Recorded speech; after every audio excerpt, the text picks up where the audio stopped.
पाकिस्तान के लिए एक और अच्छी खबर। पाकिस्तान का जीएसपी प्लस स्टेटस यूरोपीय यूनियन ने एक्सटेंड कर दिया है। आज की इस वीडियो में हम इस हवाले से कुछ रीसेंट डेवलपमेंट्स को देखेंगे और हम देखेंगे कि इस पूरे चक्कर का क्या मकसद है। What is GSP plus status. तो रिसेंटली यूरोपियन पार्लियामेंट में एक वोटिंग हुई जीएसपी प्लस स्टेटस के हवाले से कि उसको एक्सटेंड किया जाएगा कि नहीं। तो इसमें जो ज़्यादातर मेंबरान हैं उन्होंने इसकी सपोर्ट में वोट दिया कि यस, जीएसपी प्लस स्टेटस को एक्सटेंड होना चाहिए और डेफिनेटली इसका फ़ायदा पाकिस्तान को भी होगा। इसमें कई ममालिक हैं जो यूरोप के जीएसपी प्लस स्टेटस से फ़ायदा उठा रहे हैं। वो इमर्जिंग इकोनॉमीज़ हैं जिनकी एक्सपोर्ट्स यूरोपीय यूनियन की मंडियों पर डिपेंडेंट हैं और अगर जीएसपी प्लस स्टेटस ना हो तो उनकी मार्केट्स तबाह हो जाएंगी। अब जीएसपी प्लस स्टेटस क्या होता है? इसको कहते हैं कि जनरलाइज स्कीम ऑफ प्रेफरेंसेस। ये एक स्पेशल इंसेंटिव है उन गरीब ममालिक के लिए कि वो जो भी अपनी फैक्ट्रीज़ में चीज़ें बनाते हैं, जब वो यूरोपीय मंडियों तक जाती हैं, यानी पाकिस्तान जैसा मुल्क अगर उनको एक्सपोर्ट करता है यूरोप में, तो उनको कम से कम ड्यूटीज़ और टैरिफ्स का सामना करना पड़े, कम से कम या बिल्कुल ना हो। अब पाकिस्तान की टेक्सटाइल एक्सपोर्ट्स के हवाले से मशहूर है कि वो यूरोप में जाती हैं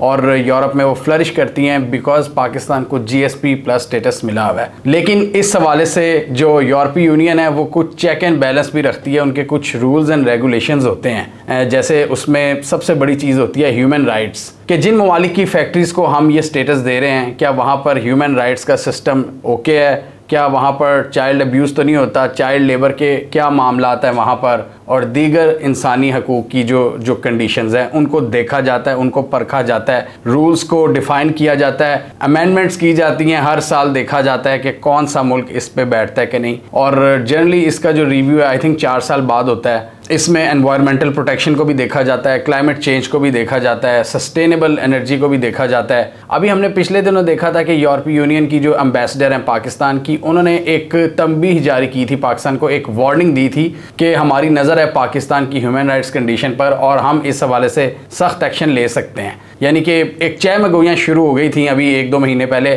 कि पाकिस्तान का जीएसपी प्लस स्टेटस ख़तरे में पड़ गया है, लेकिन फ़िलहाल ख़बरें आ रही हैं कि वो इस वक्त बच गया। पाकिस्तान के जो कॉमर्स मिनिस्टर हैं गौहर एजाज, उन्होंने ट्वीट की कि अल्हम्दुलिल्लाह I am pleased to share that EU member of parliaments have decided to roll over the rules on the generalised scheme of preferences till 2027, यानी 2027 तक एक बार फिर हमें ये छूट मिल गई है। आगे वो कहते हैं कि European council is expected to give its final approval for the extension of the current scheme soon. I wish to thank the European Parliament for living up to its commitment to facilitate trade from developing countries। यानी अभी जो European council है उन्होंने final approval नहीं दिया, लेकिन क्या किया कि जो जिन रूल्स पर उन्होंने नज़र-ए-सानी करनी थी उन रूल्स को अभी एक्सटेंड कर दिए गए जो पुराने रूल्स हैं। इस हवाले से इनकी ट्वीट पर एक कोट ट्वीट की जो यूरोपीय यूनियन की एम्बेसडर हैं पाकिस्तान में, रीना काइन का। इन्होंने कहा कि to clarify this roll over is proposed so as to avoid a Cliff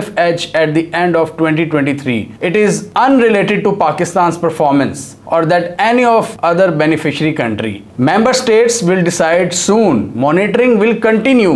उन्होंने कहा ये तो रूल्स की एक्सटेंशन की वजह से ये फ़िलहाल अभी एक छूट मिली है, इसमें पाकिस्तान की कारकर्दगी के हवाले से कोई बात नहीं हुई। अभी ये पाकिस्तान की कारकर्दगी से एक अलहदा चीज़ है और अभी हमने ये सारा इवेल्यूएट करना है कि कौन हमारे क्राइटेरिया पर पूरा उतरा है, कौन नहीं। मॉनिटरिंग जारी रहेगी। साथ ही उन्होंने एक और ट्वीट कर दी, उन्होंने कहा कि इसके साथ ही मैं पाकिस्तान की हुकूमत को सपोर्ट करती हूँ, उनकी कमिटमेंट्स को सपोर्ट करती हूँ और उनको बेस्ट विशेस कहती हूँ कि वो जीएसपी प्लस स्टेटस की जो ऑब्लिगेशंस हैं वो पूरी करेंगे। साथ ही उन्होंने ये भी कह दिया, यानी जो अभी करंट रूल्स चल रहे थे जीएसपी प्लस स्टेटस के हवाले से, उन्होंने साल के एंड तक एक्सपायर होना है और तब तक एक फैसिलिटी दी गई है और उसके बाद जब रूल्स को दोबारा देखा जाएगा और फिर उस हवाले से मुल्कों की कारकर्दगी को परखा जाएगा, तब एक फ्रेश डिसीजन लिया जाएगा। लेकिन अभी ये जो लग रहा है कि ज़्यादातर चांसेस यही हैं कि पाकिस्तान का जो जीएसपी प्लस स्टेटस है यूरोपीय मंडियों तक, वो पाकिस्तान को फ़िलहाल मिल चुका है। और इसके अलावा यूरोपियन काउंसिल और जो मेंबर स्टेट्स हैं जीएसपी प्लस स्टेटस से जो फ़ायदा उठाती हैं पाकिस्तान वगैरह, उनके दरमियान एक निगोसिएशंस भी हुई हैं इस साल के शुरू में और वो अभी किसी फाइनल नतीजे तक नहीं पहुंच सकी और इसी वजह से एक ब्रेक भी आया था, जिसकी वजह से अभी तक जो चीज़ें हैं वो फुली फाइनलाइज नहीं हुई और इसी वजह से एक वक्ती एक्सटेंशन मिल गई है 2027 तक। जिसमें यूरोपीय यूनियन का ये कहना है कि अभी मतलब इसका ताल्लुक पाकिस्तान की कारकर्दगी से नहीं है, ये उनके अपने अंदर के मसाइल हैं, जो रूल्स वो अभी सेट कर रहे हैं, जो जिन चीज़ों पर एग्रीमेंट नहीं हो पा रहा, उस चीज़ को एक ब्रिज करने के लिए उन्होंने इसको एक्सटेंड कर दिया है। अब GSP प्लस स्टेटस अगर पाकिस्तान के पास ना हो तो खदशा ये जाहिर किया जाता है कि पाकिस्तान की बहुत सी इंडस्ट्री तबाह हो जाएगी, क्योंकि जो आपको एक प्रेफरेंशियल आपको ट्रीटमेंट मिलता है यूरोपियन मंडियों तक, वो फिर नहीं मिलेगा। और अगर उन्होंने टैरिफ आयद कर दी, उन्होंने ड्यूटीज आयद कर दी आपकी इंपोर्ट्स पर, तो फिर आप बाकी दुनिया के जो बड़े जायंट्स हैं उनके साथ आप कम्पीट नहीं कर पाएंगे। तो इसी तरह ये यूरोपीय यूनियन बहुत से इमर्जिंग कंट्रीज की सपोर्ट करता है इनडायरेक्टली, कि उनको एक प्रेफरेंशियल एक स्टेटस देता है, लेकिन उसके बदले वो बहुत सी फिर अपनी जो पॉलिसीज़ हैं, जो अपनी सोच है, अपनी थिंकिंग है, वो भी फिर हमारे मुल्कों में इंपोर्ट करते हैं। जैसे ह्यूमन राइट्स के हवाले से बहुत सी चीज़ें उनके एंगल से हमें माननी पड़ती हैं। फिर जैसे ये रशिया यूक्रेन जंग जैसी चीज़ें आ जाती हैं, फिर वो एक्सपेक्ट आपसे करते हैं कि आप उनकी लाइन पर चलें, आप रशिया को कंडेम करें, यूक्रेन को सपोर्ट करें, gender equality, human rights, women empowerment, environmental sustainability, climate change. तो ये चीज़ें भी फिर वो आपको कहते हैं कि वो फिर आपको ये बताने की कोशिश करते हैं कि इन पर अमल दरामद करें, क्योंकि ये हमारे एजेंडाज़ हैं। तो अगर आप हमारे एजेंडाज़ पर काम करेंगे तो फिर हम भी आपको सपोर्ट करेंगे। तो जो इनकी फिर लाइन पर नहीं चलता उसको GSP प्लस स्टेटस नहीं मिलता। तो ये सिंपली एक थोड़ी बहुत पॉलिटिक्स भी है, थोड़ा बहुत उनका एहसान भी है हम पर कि वो हमें इस तरह का एक स्टेटस देते हैं, एक प्रेफरेंशियल ट्रीटमेंट हमें देते हैं ट्रेड के हवाले से, लेकिन वो अपनी बहुत सी बातें भी मनवाते हैं। फिर वो हमारी सिविल सोसाइटी में, वो हमारे निसाब में, वो हमारी पॉलिटिक्स में, वो हमारे डिस्कोर्स में, वो हमारे मीडिया में शामिल की जाती हैं। तो जो भी है, ये पाकिस्तान को एक और ब्रीदिंग स्पेस मिल गई है अगले 4 साल के लिए। तो पाकिस्तान को चाहिए इससे भरपूर फ़ायदा उठाए। अपनी जो पाकिस्तान के यहाँ फैक्ट्रीज़ हैं जो फ़ायदा उठाने का पोटेंशियल रखती हैं यूरोपीय मार्केट्स में, पाकिस्तान उनको स्ट्रेंथन करे।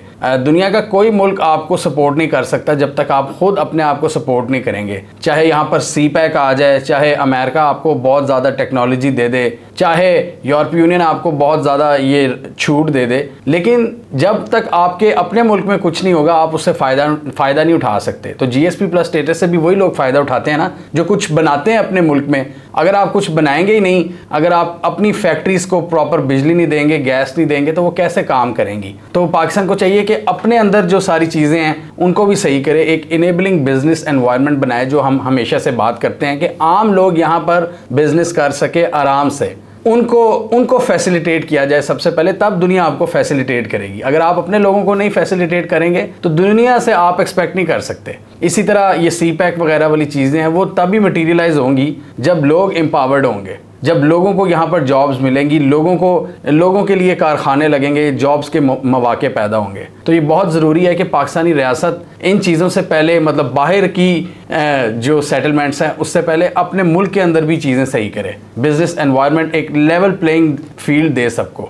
हमें कमेंट सेक्शन में बताइए आपके ख्याल में पाकिस्तान इस टैक्स रिलीफ से फ़ायदा उठा सकेगा या नहीं। कमेंट कीजिए। इसके अलावा हमारा यूट्यूब चैनल सब्सक्राइब कर लें, साथ ही वो बेल आइकन भी दबा लें ताकि वो स्टोरीज दुनिया भर से पाकिस्तान से जिनकी मेन स्ट्रीम मीडिया पर प्रॉपर कवरेज नहीं होती हमारे प्लेटफॉर्म के थ्रू आप तक टाइम पर पहुंच जाएं।